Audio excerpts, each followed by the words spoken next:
have a very good presence in the international community. And so if you could share your experience, especially the work that you're doing, and you are also serving UK customers currently.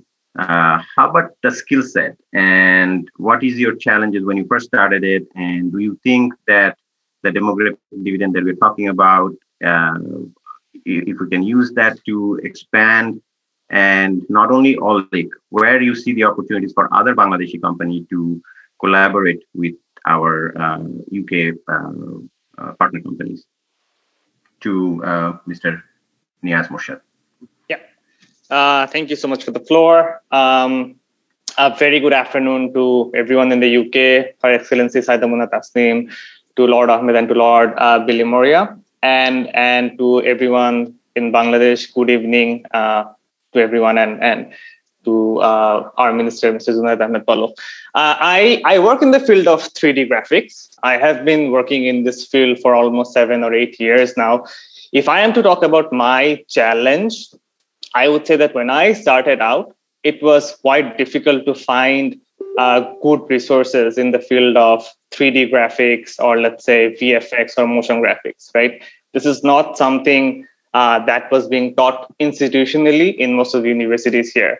However, in my tenure in this business over the last 5-6 years, I have seen this scenario change drastically. These days, it's a lot easier to find people who are coming out of universities with some of those skill sets, who are aware of what's possible to do with 3D software, with 3D graphics, with motion graphics. It's being taught in some of the national, government universities, in the private universities. So the fact that the pool of resources is getting bigger and bigger, there are more young people who are willing to learn these skill sets, that presents an immense opportunity for us, right? In terms of, let's say, what do I do when I'm trying to, so the sort of clients that I work with in the UK are essentially companies like ours. We are a 3D graphic. To take you to the next level to serve your client. Look, I'd say the talent is there, right? The talent is definitely there. But I think where we lack is in a bit of experience, because still in Bangladesh, since it's relatively a new industry time. And I think that's something that Mr. Team touched on, that it's very important for us to realize that we need to walk before we start running. So we are at that stage where we are still walking. We are on the verge of jogging, and we hope that within a few years, we'll be able to start running. So the talent is... Her Excellency, the High Commissioner, for inviting me to do this, and everyone else who's spoken. So picking up on what you've asked me, and the point, understanding the customer's requirement properly, really professing the proper value proposition and not focusing on cost, but focusing on quality and the capability that you've got behind it. And I've done a lot of the work has been around India and places like that for outsourcing. And both those are still the problem. Is there a good understanding of the process? Have you done a really good job on specifying what you really want? And has the outsourcer really managed the expectation of the person outsourcing? Because it always falls over in, this is what I'm expecting to get. This is what I actually have got, and they never meet. And so from the point of view of being able to do that, really managing what is the expectation of the buyer and what is capable. And it is very common, it has been very, very common to just say yes to everything without challenging the business process and the capability, but trying to get the tech to solve problems which are to do with people and with process. Great. So definitely from your comments, I picked up that you have to understand what process you're doing, and you have to be an expert of that process that you are trying to go, and from both perspective, from the company that outsourcing and the company who will be taking this job, so that they understand each other's exactly what the work is. Right. I mean, that's what I picked up, and the buyer and the procurer of that skill and that capability understands what they're buying and how they're going to manage it. So you will have to educate to begin with, to understand what's happening. If you take Niaz's business, that is really difficult to buy, because if you take that and you say to somebody, I'd like to do 3D rendering, the number of people who really can do that properly outside of aerospace and automotive is really small.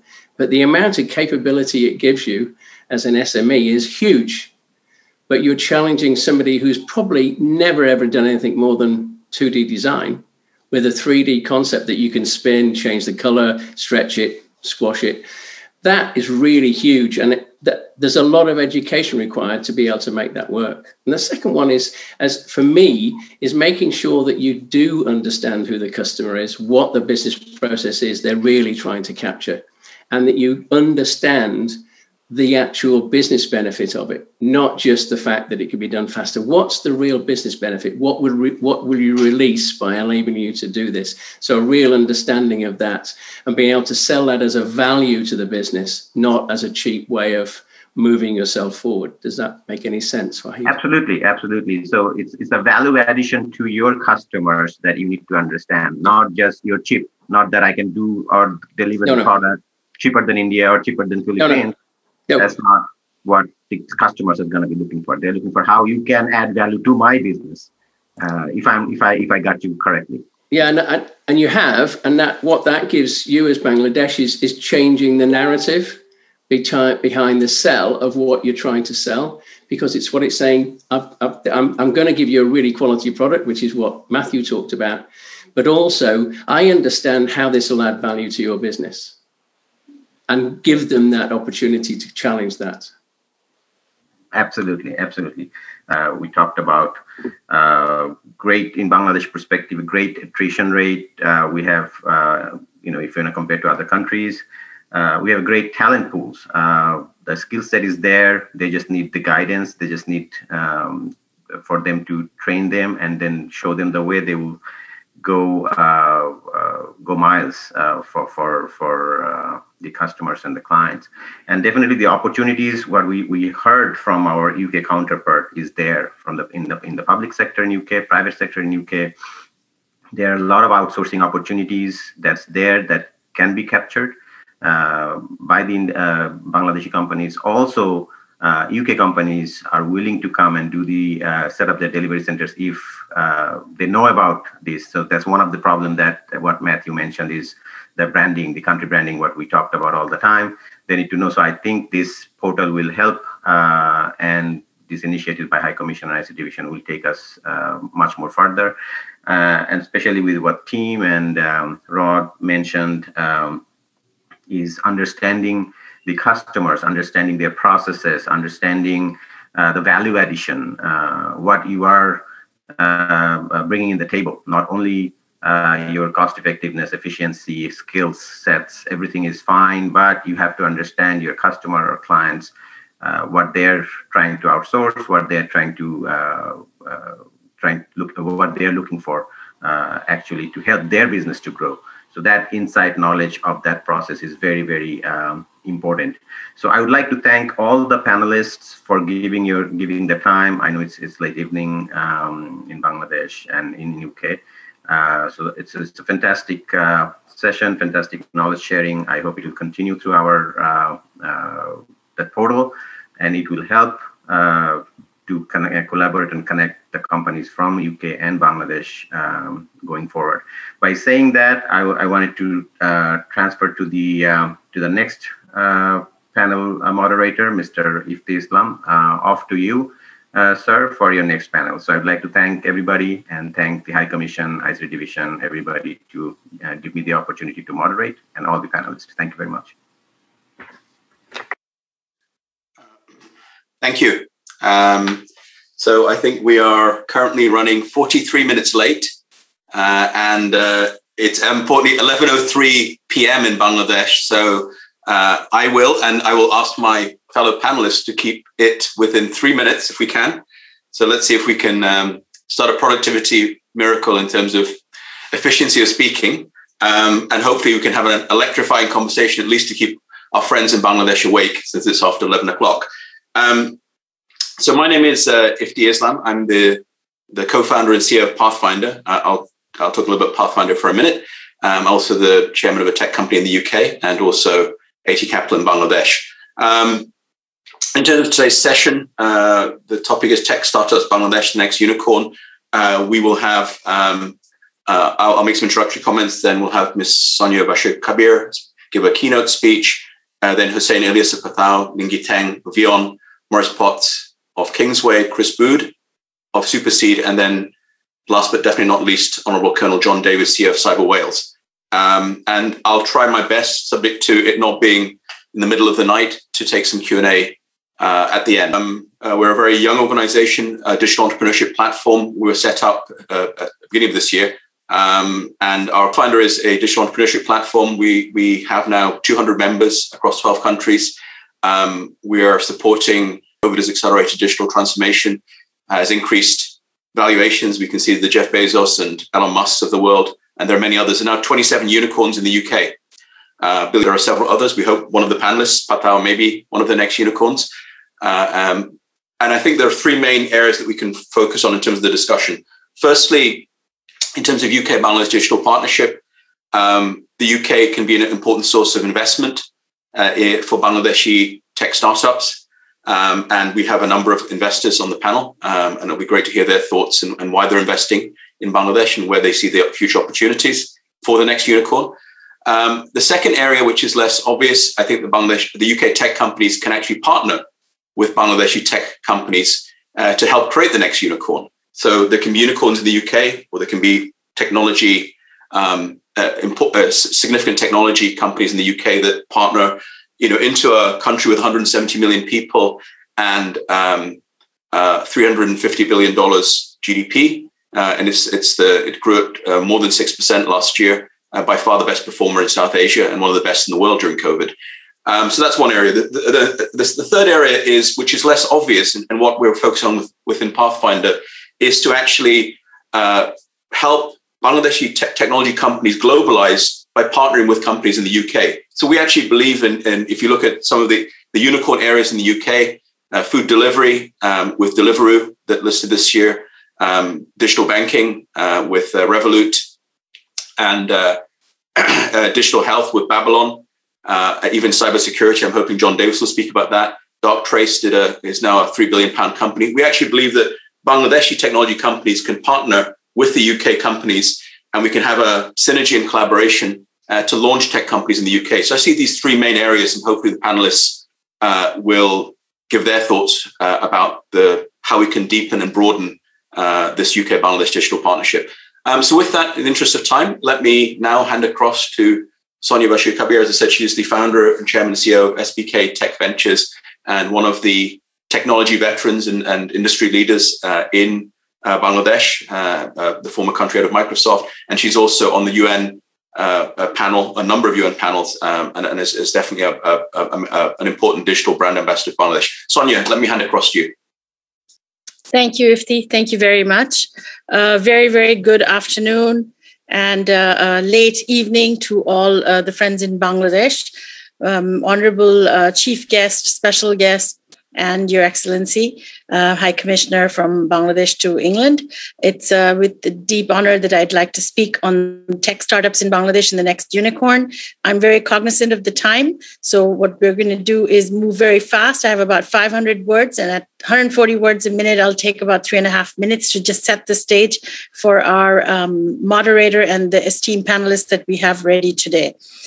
Just a little bit on Bangladesh. We honestly feel that Bangladesh is at an inflection point right now.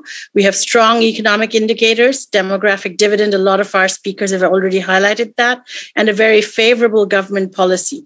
All these indicate that there has never been a better time to invest in Bangladesh in opportunities, especially for innovation. So there are three areas that I'd like to highlight for the inflection point. The first is what we know as the Generation Z or the Generation Z, which is the mobile-first, mobile-only market that is coming up with our demographic dividend and the way the world is going. We see that the Generation Z users will only be depending on the mobile phone, no laptop, no tablet, no computer. In Bangladesh, 102 million plus internet users, increasing consumption of digital content and service driven by the middle and affluent few, the first unicorn to be born from our startups in about 2 to 3 years. And 3 drivers there again: the maturing ecosystem, a very strong accelerator and incubator, which is encouraging innovation. We have huge government support. And I think we have an honorable ICT minister here who has been spearheading the startup growth, which we're very grateful for. And then the local financial institutions have also driven up policies to fund startups locally in addition to the government. Startups are here to stay because they are providing basics from food delivery, mobility, and financial services, which are leading to local and NRB investors looking at Bangladesh very seriously, as you see the influx. And last but not least, Bangladesh is in the limelight, not just as a country, but as the performance of our youth is growing. And we're seeing more startups raising Series A rounds, and all of them leading towards a huge success with the Bangladesh Securities and Exchange Commission, small cap exchange, incentivizing investors through lucrative exit opportunities. Thank you very much. I will hand it over to our esteemed panelists and the moderator to continue the discussion. Over to you, Ifti. Great. Thanks, Sonia, both for the excellent comments, insightful comments, and also for the time discipline. Much appreciated. You start within your 3.5 minutes. Well, I think that one of the important themes that that Sonia touched upon is the potential of what I call the platform economy. So platform economics, and certainly the unicorns in the UK. It's really been some of the food delivery platform, digital health platform. So it gives me great pleasure now to bring our next speaker, who is the co-founder and CEO of Patal, which is, I'm misrepresenting it. It is kind of the Uber of Bangladesh, the homegrown Uber, but they now have broadened out to being a super app. And I think they're really doing a lot of pioneering work in this platform economy. So let me bring in Hussein Ilyas, who can tell us both a little bit about Patal, but given the interest of time, it'd be great to hear where he sees the main growth for Patal and companies like that. Hussein, do you want to? I'll hand across to you. Thank you very much for your time, and of course, I'd like to, obviously thank everyone in the panel and all the listeners. In the interest of time, I'm just going to give a very brief introduction about Patal. Patal is one of the largest consumer tech companies in Bangladesh. We started our journey in 2015. And in the last 5.5 years, we are enabling digital transformation in Bangladesh. At this point, we have over 8 million unique users, 1.5 million engaged monthly users, 300,000 drivers and couriers work with us, and over 30,000 restaurants and merchants. Patal is more than just a transportation company. We are building an ecosystem of daily use cases. Transportation is only one of them. We have pioneered the two-wheeler ride-sharing category in Bangladesh. Before us, there was no two-wheeler ride-sharing culture, right? Either technologically or otherwise. So when we started off, our brand name became what two-wheeler ride-sharing meant. So since then, we have expanded into four-wheeler ride-sharing, into food delivery, into logistics, in grocery, in health, in entertainment. We have over 13 different services right now. However, we maintain market leadership position in 3 of them, which is ride-sharing, e-commerce, logistics, food delivery. Recently, we also have received a rare central digital wallet license from the Bangladesh Bank. And one of the things that we are most excited about is our entry into fintech in the coming months. So that's a little bit about Patal. In the last, especially during the COVID, I think we have seen an increased amount of digital penetration. Before COVID, of course, the economy was growing, and we have seen more and more people coming into the digital economy. During COVID, we saw an acceleration as more and more people have started to use things like e-commerce, right? Even when at first people were not really, people were slowly getting used to e-commerce, but now it has become something that they use, every day. That has a cascading effect. That has been true for food delivery. That has been true for grocery delivery. We personally think this is a huge market, and we have taken a lot of we have taken the opportunity by its horns as we have grown through this. So that was a little bit about Pathao. A lot of people have said a lot of things about Bangladesh already. I'm not going to repeat myself. But one thing that I just wanted to point out, and I don't think anyone has mentioned it before, Bangladesh as a country is a new country, and it is a country where a lot of VC capital has not flown in yet. Especially when you compare that with even neighboring countries like India or perhaps in Indonesia. What does that really mean? That means that there is a lot of good companies over here that has not raised the amount of capital that even neighboring countries have.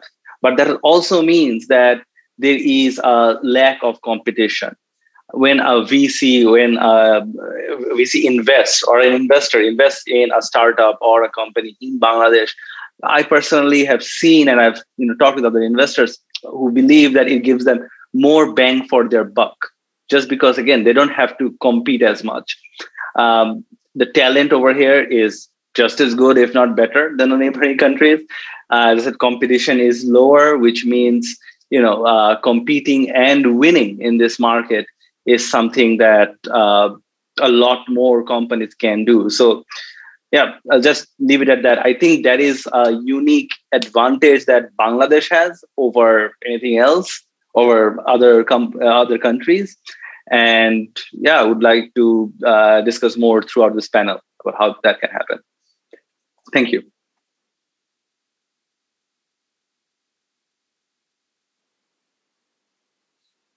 Okay, thank you. So thanks very much, Hussein, for those comments. I think you've touched on a number of important areas. If I can, one of the points you made, I think we can actually bring, although we've talked about obviously the main focus UK, Bangladesh. If we look at India, which is next door to Bangladesh, there are 100 unicorns in India, and with a combined value in 2020 of $240 billion. And there are 520 VC funds in India. And I think in Bangladesh, there's not even, I think, optimistically 10.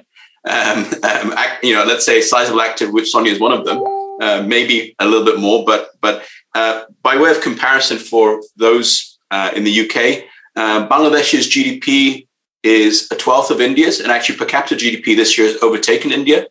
And population in Bangladesh is 1/8 of India. So when you look at that massive imbalance in the number of unicorns and also the number of VCs, they're not unrelated. So the lack of VC capital is one of the reasons we don't have as many unicorns yet in Bangladesh. But that's also a huge opportunity for international investors to come in and participate in companies like Pathao. So with that, let us move on now to some of the investors who have invested. I want to bring now Mr. Ningyi Teng, who is the MD of Vion, which is a global telco company, telecoms and global technology company. They're the owner of Banglalink, but they've also, I understand, invested in ShopUp, which is a new and leading e-commerce platform in Bangladesh. So, Ningyi, if you would like to give your comments. Thank you. Good afternoon, good evening, and thank you very much for inviting me.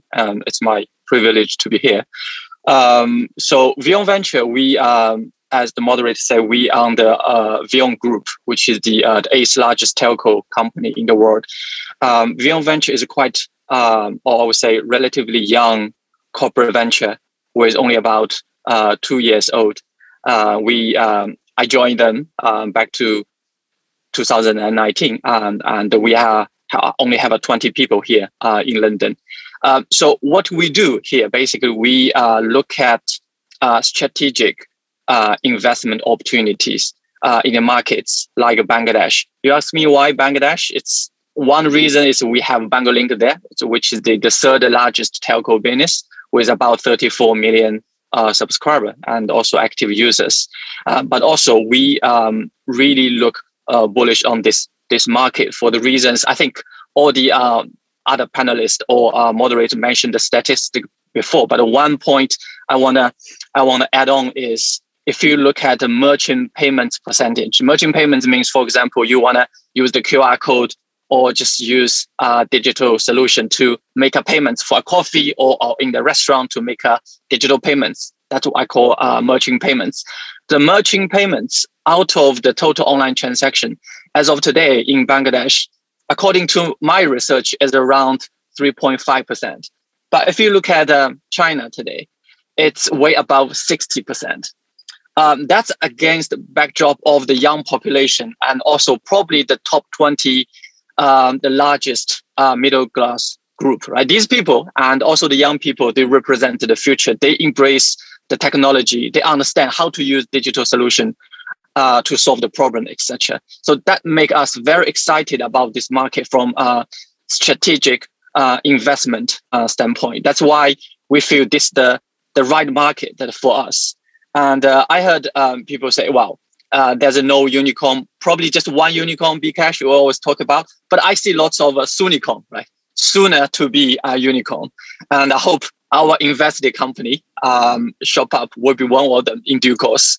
Overall, we look at three main pillars or elements that are the MFS, the first one, or digital financial services or mobile financial services.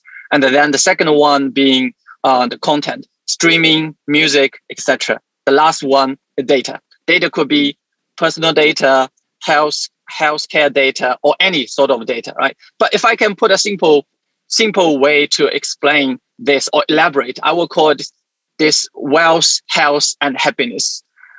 Because these three basically represent these three elements. Because for us, or for all of us, we want to make some money and living a healthy life and also to make some fun. So MFS really represents the wealth. You do digital transaction and also investment, like a robo-advisor type of investments, but also, the content that make you happy, right? This streaming, the OTT platform, etc. And the data, health data, and the healthcare, pharmaceutical, etc. So, these are the three elements or the sectors that we pay attention to, and we want to do more and more investment. And we feel us have also, strategic value that we can add value onto the startup company in the country. As I mentioned about, the customer base and also the agent network and also regulatory understanding on the relationship and many others. And we have a very internationalized, I would say, global team, right? We have people from the US, from the UK, from China, from Europe, Spain, and other many other countries. So we are very confident. Actually, when you look at the spectrum of international player or international VC or investors, surprisingly, there are more and more international investors wanting to invest into this country, like Sequoia or Flourish and many others, or like lots of Silicon Valley companies like 500 startup, etc.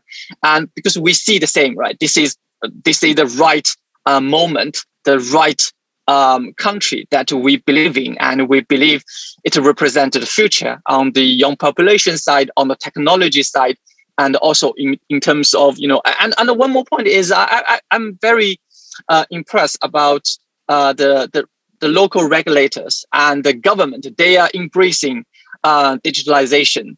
They're embracing this technology transformation. And when I talk to them, I feel like they support us, here and there. And they really, without their effort and also support, we can't achieve what we've done today. But, I understand we have this 3 minutes time limit. So I will just give a very simple intro in terms of what we do. But I will leave my email and also correspondence details in the chat box. If you either you are startups or you are investor looking for opportunity or looking for business opportunity with Vion Venture, please feel free to get in touch. I'll stop here. Thank you. Back to you.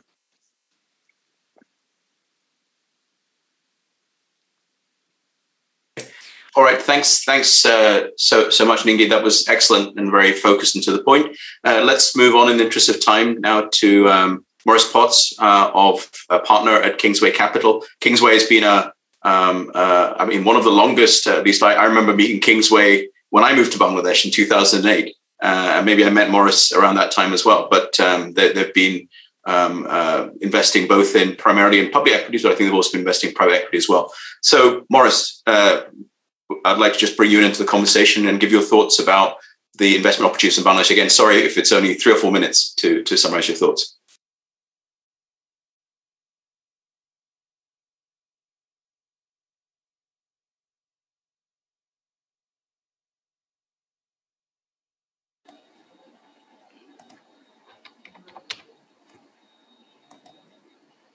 Yep, sorry, I can't see Morris. Maybe he's had to leave because I guess the call has gone on for too long. So let's move on now to Mr. Chris Bood of Superseed Ventures. Chris, are you there? If you're there, before I mute myself, are you there, Chris? Yes, I'm here. Okay, good stuff. So please go ahead. Great. So, I mean, just a very quick introduction. We're a London-based VC investing in enterprise. Oh. Morris portrait. Hello. Shall I continue? Chris, please continue. Okay, sorry. Yeah, so we're a London-based VC investing into seed stage, hence the name Superseed, enterprise B2B software startups. I think there's 3 kind of thinking about VC investment into Bangladesh. I think there's 3 interesting areas. 2 that we've already kind of touched upon. One is from local VCs in the growing market there. The second one, again, which we touched upon just now, which is the growing interest from larger international VCs like Sequoia and so on, who are finding that competition within the US is becoming more and more fierce, and they're looking outside, obviously, firstly to Europe, but then also to Asia as well. And particular, those large funds like Sequoia have their scout networks, which allows those individual scouts to make relatively small investments without needing a yes or a no from the investment committee, which allows them to almost take a bet or take a risk on something that maybe have not got through otherwise. And I think that's a really good opportunity for emerging markets like Bangladesh. The third one, and this is most interesting from a fund from our perspective, so a small UK fund concentrating on either UK or European investments, is actually where that you have international teams. So Bangladesh and similar regions, there is a growing appreciation for the technical abilities in places like Bangladesh. And also, as one of the other speakers mentioned about, he joked about more bang for your buck. The cost of running a data science or dev team in Bangladesh is significantly lower, but the talent is quite often better. So, we've made a number of investments in the past where we've invested into UK companies. However, the CTO and the dev teams are actually based in countries like Bangladesh, India, Turkey, Pakistan, and so on. So I think, particularly from our perspective, that an interesting way to look at this for Bangladeshi companies is that kind of that joint venture approach, or that approach where maybe you have a UK founder or a Bangladeshi founder, or I'll use the way you put it, Bangladeshi British founders. So maybe, based in the UK, but with family and friends back home to run the dev team. And there you can kind of have the best of both worlds. Not to go into, too much detail, but, there's schemes such as the EIS and SUS schemes in the UK, which allow early stage startups to receive funding either from funds or from angels who can actually earn back part of their investment against their tax relief. So if you have, UK headquartered companies, but with Bangladeshi based teams, I think that's a really good opportunity for, that UK Bangladeshi startups to grow into kind of a unicorn status. And as you mentioned, having the lower cost base in an emerging market like Bangladesh means that the funds can buy in at a lower ticket, but actually makes them more profitable and gives a bigger opportunity to grow into a unicorn and for a successful exit.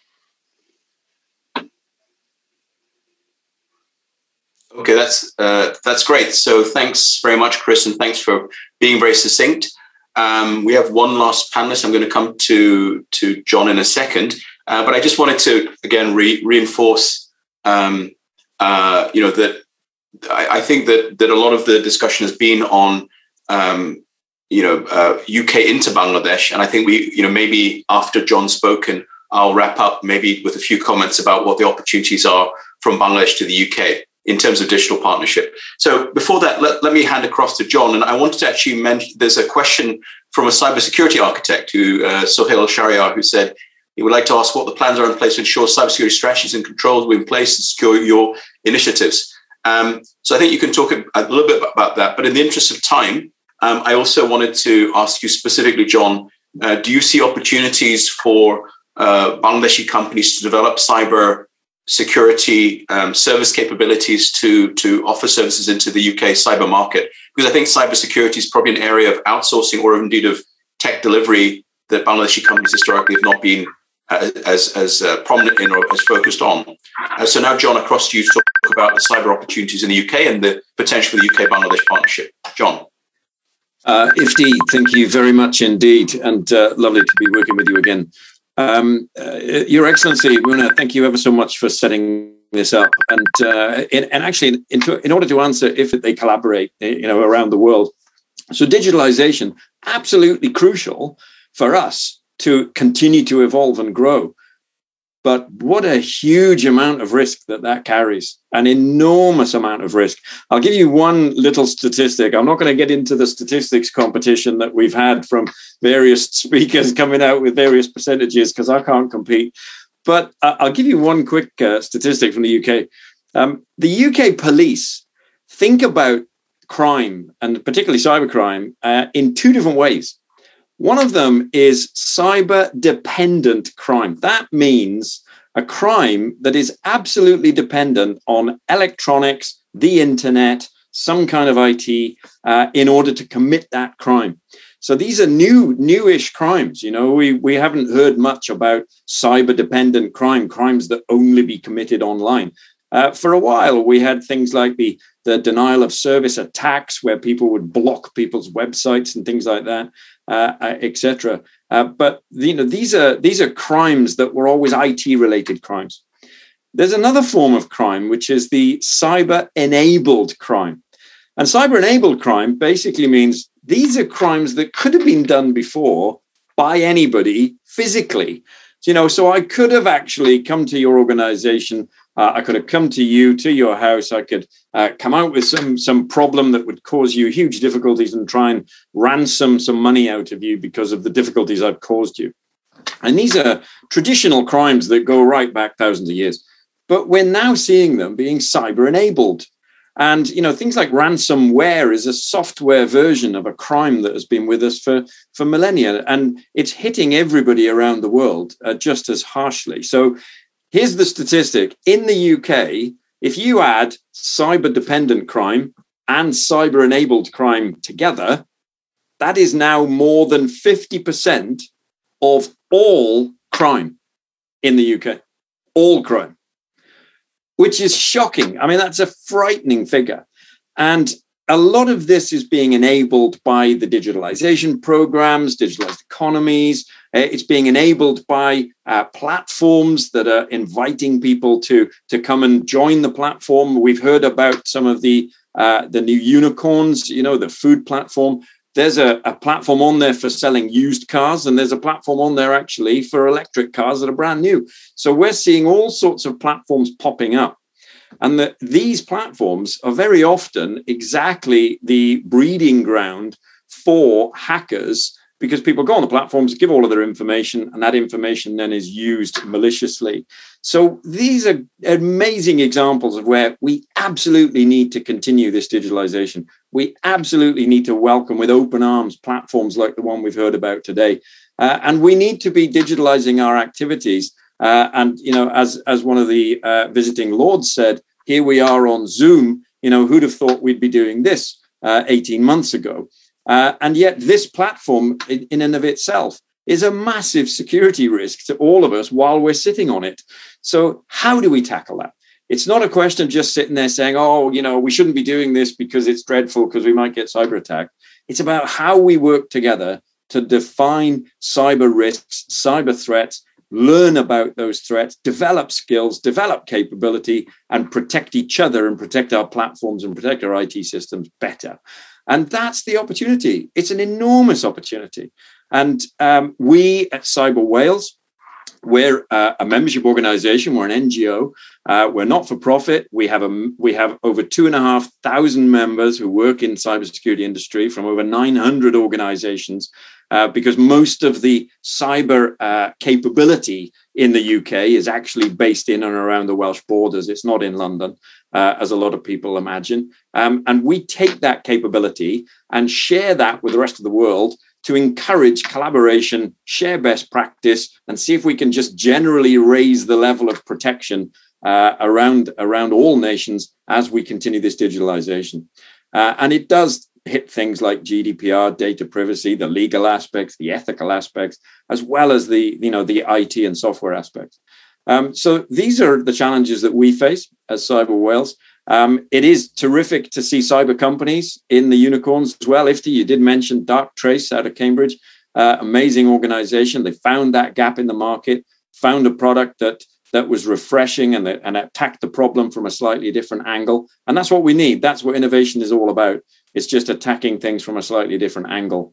And if we take that as being a massive positive, because innovation is about attacking things from a slightly different angle, let's just remember that that's also the definition of hacking, right?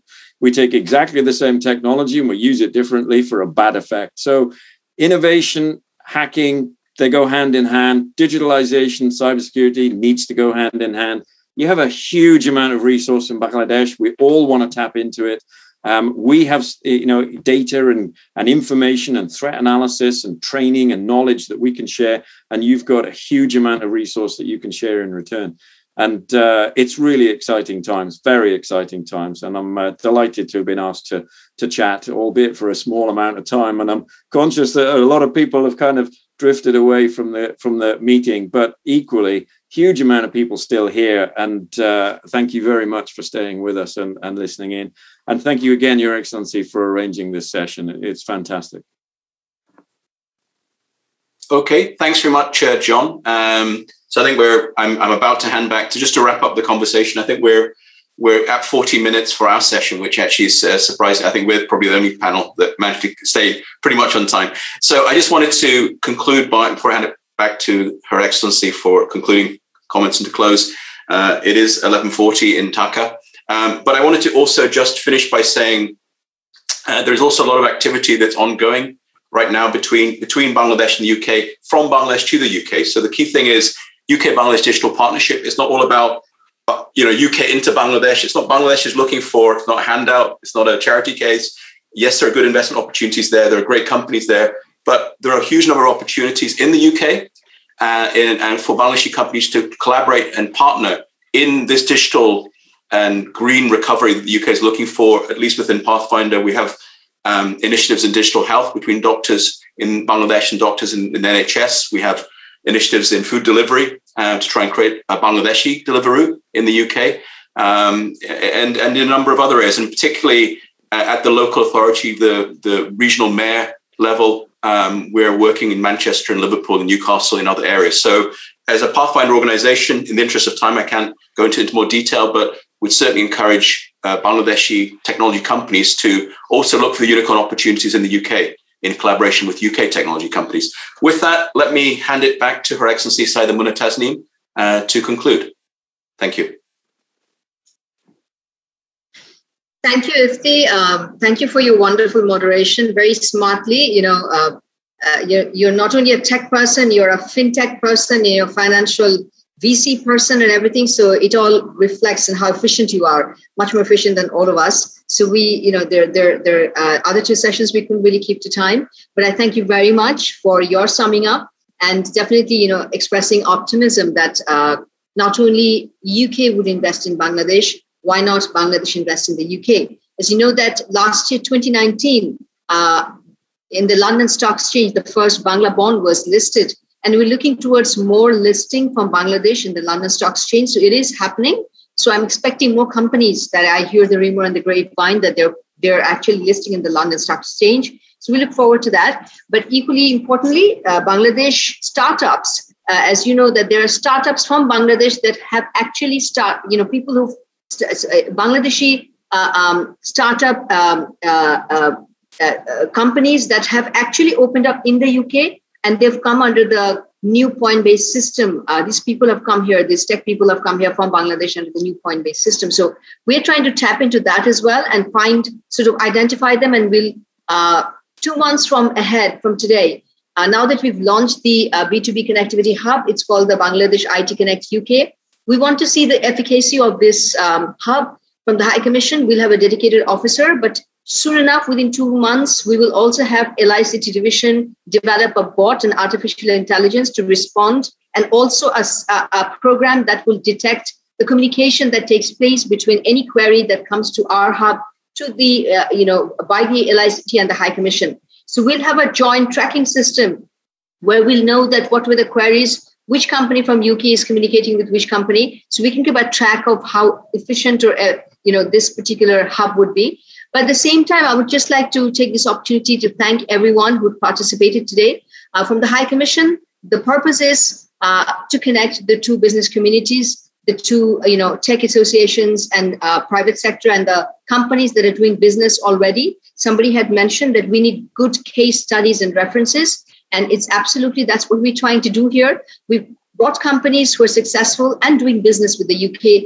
And, that trust deficit that exists, that, Bangladesh may not be a dependable and reliable source of IT products and services for manufacturing. We want to dispel that idea through these programs.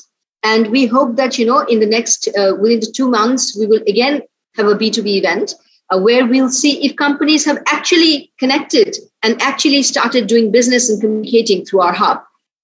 Today, I particularly want to thank, all the keynote speakers, the panelists, and the chief guests, the honorable ministers from 2 countries. The program, I think, truly reflects the special relationship that Bangladesh enjoys with the United Kingdom since our independence in 1971, where the British Bangladeshi diaspora and the Bengali community in the UK stood next to our father of the nation, Bangabandhu, and our war of liberation.